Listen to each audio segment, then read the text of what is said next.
శ్రీమాత్రే నమ. జయ గురు దత్తాత్రేయ నమ.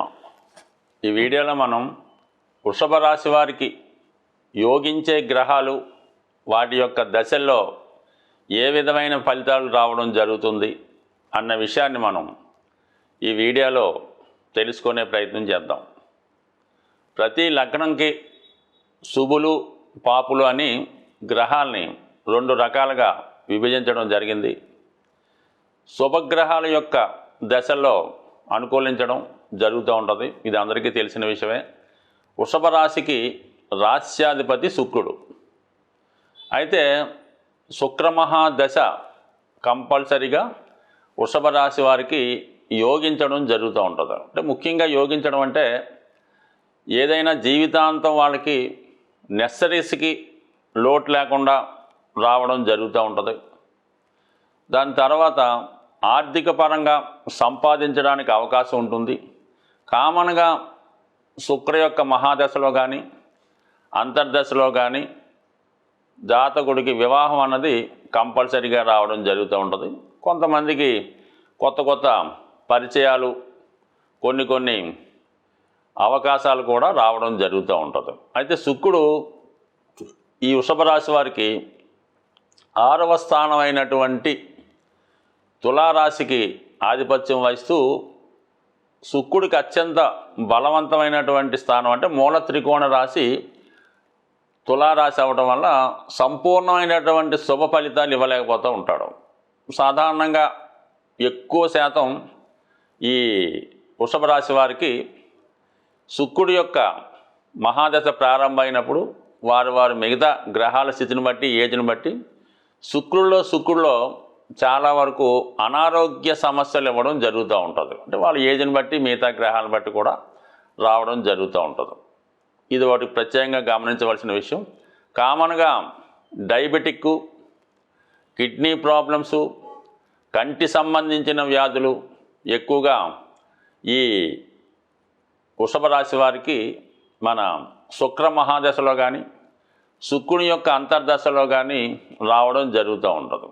కొన్ని అంతర్గతంగా ఉన్నటువంటి రోగాలు, హెల్త్ ప్రాబ్లమ్స్ బయటికి వచ్చినప్పటికి కూడా దానికి తగినటువంటి ట్రీట్మెంటు, వైద్యం చేసుకోవడం ద్వారా అంటే మనిషికి ఏం ప్రమాదం అయితే జరగదు, కానీ హెల్త్ పరంగా ఇబ్బంది పడతాడు, దాన్ని క్యూర్ చేసుకోవడం జరుగుతూ ఉంటుంది. అలాగే శుక్రమహాదశ జరుగుతున్నప్పుడు ఎక్కువగా ఇది టీవీ కళారంగంలో, సినిమా రంగం, మీడియా రంగంలో ఉన్న వాళ్ళకి బాగా అనుకూలిస్తూ ఉంటుంది. వడ్డీ వ్యాపారం చేస్తున్న వాళ్ళకి, ఫైనాన్స్ వ్యాపారం, బ్యాంకింగ్ రంగం, వ్యవసాయం, పాడి పరిశ్రమ వాళ్ళకి కూడా శుక్రగ్రహం చాలా వరకు యోగించే అవకాశం ఉంది. అంటే మగవాళ్ళ కన్నా స్త్రీల యొక్క జాతకంలో శుక్ర మహాదశ చాలా బాగా యోగించే అవకాశం ఉంది. ఎక్కువగా శుక్రుడు ఉన్నటువంటి స్థితిని బట్టి కూడా కొంతవరకు ఉంటుంది. కానీ ఏదైనా శుక్రదశే. అందువలన ఏంటంటే మరి ఏదైనా ఈ శుక్రగ్రహం మాత్రం శత్రుగ్రహాలైనటువంటి శుక్రుడికి శత్రుగ్రహాలైనటువంటి కుజుడితో కానీ, రాహుతో కానీ, కేతువుతో కానీ కలిసినప్పుడు జాతకుడు కన్నా జాతకుని యొక్క భార్య ఎక్కువగా ఇబ్బంది పడడం జరుగుతూ ఉంటుంది. అంటే శుక్రుని యొక్క దశ జరుగుతున్నప్పుడు ఆ ప్రభావం ఎక్కువగా భార్య మీద, ప్రథమ కుమార్తె మీద పడే అవకాశం ఉంటుంది. కానీ జీవితంలో సౌఖ్యాన్ని అనుభవిస్తూ ఉంటాడు.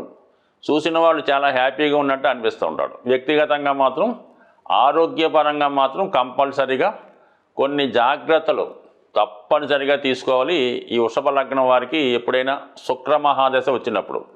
అందులో ముఖ్యంగా శుక్రుడు ఇబ్బంది పెడతాడు. దాని తర్వాత ఏంటంటే వీళ్ళకి శుభగ్రహంగా బుధగ్రహం, ధన పంచమాధిపతిగా మరి ఈ గ్రహం ఈ వృషభ రాశి వారికి అటు వ్యాపారాన్ని, ధనాన్ని, స్థిరాస్తుల్ని కూడా కలిగించే అవకాశం ఉంటుంది. అంటే ఇక్కడ పంచమం అన్నది ఎక్కువగా మూల త్రికోణ రాశి.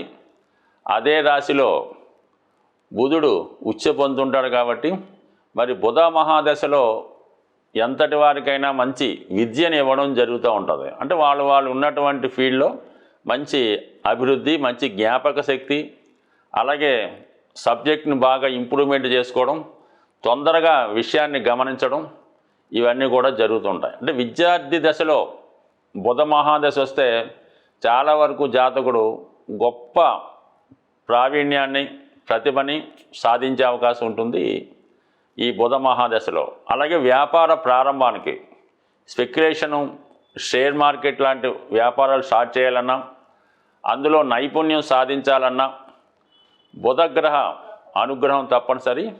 బుధ మహాదశలో బుధుడు ఉన్న స్థితిని బట్టి జాతకుడు కంపల్సరిగా సులభంగా ధనాన్ని ఆర్జించడం, విద్యను ఆర్జించడం, స్పెక్యులేషను అటువంటి వాటిలో బాగా రాణిస్తారు. ముఖ్యంగా రచనలు చేస్తూ ఉంటారు వాళ్ళు, సాంగ్స్ రాస్తున్నవారు, అలాగే పాటలు పాడుతున్న వాళ్ళు, మిమిక్రీ ఆర్టిస్టులు. ఎక్కువగా సినిమా రంగంలో ఈ బుధుడు యొక్క దశ అంతర్దశల్లో ఈ వృషభ లగ్నం వారికి బుధుడు బాగా యోగించే అవకాశం ఉంది. అంటే చాలా టేక్ ఇట్ ఈజీగా, చాలా హ్యాపీగా, చాలా సరదాగా 17 సంవత్సరాలు గడిచిపోయినట్టుగా ఉంటుంది ఈ వృషభ రాశి వారికి ఈ బుధ మహాదశ. సో ఏదైనా శుక్రదశ, బుధదశ రెండు కూడా జాతకుడికి స్థిరాస్తిని, విద్యని, వివాహాన్ని ఇవ్వడం జరుగుతుంది. దాని తర్వాత మన వృషభ రాశి వారికి యోగకారకుడు, భాగ్య రాజ్యాధిపతి, బాగా లాభించే ఏకైక గ్రహం శని భగవానుడు. అంటే ఏదైనా వృషభ రాశి వారికి బాగా యోగించే గ్రహం ఏదిరా అంటే శని భగవానుడు. మరి భాగ్య రాజ్యాధిపతిగా ఏకైకంగా, అంటే భాగ్య రాజ్యాధిపతి అంటే జాతకుడు అటు వృత్తిలోనూ, అటు ధర్మంలోనూ, అదృష్టంలోనూ మంచి ఫలితాన్ని ఇచ్చే గ్రహం. అయితే స్వభావ సిద్ధంగా శని బాగా స్లోగా నడిచే గ్రహం అవటం వల్ల తన యొక్క దశ ఫలితాలు కూడా చాలా లేటుగా ఇవ్వడం జరుగుతూ ఉంటుంది. అదే బుధుడు, శుక్రుడు అనుకోండి, అవి తొందరగా ప్రయాణించే గ్రహాలు కాబట్టి ఫలితం ఇమీడియట్గా ఇవ్వడం జరుగుతూ ఉంటుంది, మంచైనా చెడైనా. అదే మనకి శని భగవానుడు చాలా లేటుగా ప్రభావాన్ని ఇవ్వడం జరుగుతూ ఉంటుంది. ఆ శని భగవానుడు కూడా మనకి తులారాశిలో ఉచ్చ పొందడం, ఏదైనా ఒకళ్ళు వ్యాపారంలో రాణించాలి, జీవితంలో స్థిరపడాలంటే ఖచ్చితంగా శని యొక్క బలం తప్పనిసరిగా ఉండాలి. శని భగవానుడు స్థిర రాశులైనటువంటి వృషభం, కన్య, మకరంలో ఉన్నప్పుడు వారి జీవితంలో ఏ స్థితిలో ఉన్నా వాడికి జీవితంలో ఏ లోటు రాదు. ఒకరి మీద ఆధారపడకుండా జీవితాంతం స్వతంత్రంగా జీవించే అవకాశం ఈ భూతత్వ రాశుల్లో ఉన్నటువంటి శని భగవానుడు. అంటే అవి అతనికి మిత్రరాశులు అవటం అయితేనే, శనికి అనుకూలమైన స్థానాలు అవటమే జీవితంలో. అంటే ఎవరైనా జీవితంలో బాగా ఇబ్బందుల్లో ఉన్నారు, జీవితంలో అసలు పనికి రాకుండా పోతున్నాడు, ఏమీ చేయలేకపోతున్నాడు అనుకున్నప్పుడు వారికి శని మహాదశ రావాలని కోరుకోవాలి. కనీసం శని మహాదశ కొన్ని నక్షత్రాల వారికి చాలా లేటుగా రావడం జరుగుతూ ఉంటుంది. అటువంటి వారికి ఏలినాటి శని వచ్చింది అనుకుందాం, కంపల్సరీగా వారి జీవితంలో కొంత ఇబ్బంది పడినప్పటికీ కూడా జీవితంలో నిలదొక్కుకోవడం జరుగుతుంది. దాని తర్వాత వాడికి వాడే స్వతంత్రంగా బ్రతికే విధంగా జాతకుడికి శని మహాదశ, అలాగే ఏలినాటి శని కూడా నేర్పడం జరుగుతూ ఉంటుంది. అందుకని ఏంటంటే ఎవరైనా జీవితంలో బాగుపడాలంటే శని మహాదశ రావాలని కోరుకోవాలి, అలాగే ఏలినాటి శని కూడా రావాలని కోరుకుంటే ఖచ్చితంగా మరి ముఖ్యంగా వృషభ రాశి వారికి వారికి అదృష్టవశాత్తు శని మహాదశ వస్తే జీవితంలో అప్పటి వరకు ఏ స్థాయి ఉన్నా ఖచ్చితంగా వాడు చాలా ఉన్నత స్థాయికి నిలబడి 10 మందికి ఉపాధి కల్పించే స్థాయికి రావడం జరుగుతూ ఉంటుంది. ఈ 3 గ్రహాలు ఉపయోగిస్తాయి. అలాగే రాహుగ్రహం అంటే శని భగవానుడికి ఎవరికి అనుకూలిస్తాడో రాహువు కూడా వారికి అనుకూలించడం జరుగుతూ ఉంటుంది. అయితే రాహువు కూడా మరి ఈ రాశి వారికి దశమాధిపతి అవుతూ ఉంటాడు. అంటే కుంభరాశికి రాహు అధిపతి అవడం, అలాగే వృషభ రాశిలో ఉన్నటువంటి రాహు కానీ, అలాగే సింహరాశిలో, కన్యా రాశిలో, మిథున రాశిలో రాహు ఉండగా ఎవరైతే మరి వృషభ రాశి వారు జన్మిస్తారో వారు ఎక్కువగా నెగిటివ్ యాంగిల్లో, అంటే ఒకసారి అనూహ్యంగా ఒకేసారి జీవితంలో పైకి ఎదిగే విధంగా వాళ్ళని తీసుకెళ్ళడం జరుగుతూ ఉంటుంది. వాటికి ఏంటంటే ఇప్పుడు ముఖ్యంగా నెంబర్ 1 సినిమా ఇండస్ట్రీ, రాహుదశ జరుగుతుంది, బ్రహ్మాండంగా సూపర్గా ఉంటారు. అలాగే సాఫ్ట్వేర్ రంగంలో నెలకు 5 లక్షలు 10 లక్షలు సంపాదించే వాళ్ళు సాఫ్ట్వేర్ రంగంలో కేవలం రాహు గ్రహ ప్రభావం జరుగుతూ ఉంటుంది. అంటే రాహు లేనిది ఉన్నట్టు భ్రమింపజేసి ఆ విధంగా హైప్ చేస్తూ ఉంటాడు. అలాగే రాహు మరి ప్రస్తుతం ఈ 2 రంగాలకే కాక అటు వైద్య రంగానికి కూడా కారణమవుతూ ఉంటాడు. ఇప్పుడు చదువుతున్నటువంటి ఇంగ్లీష్ మీడియం విద్యకి విదేశంలో ఉద్యోగం సంపాదించడానికి కూడా రాహు కారణమవుతుంటాడు.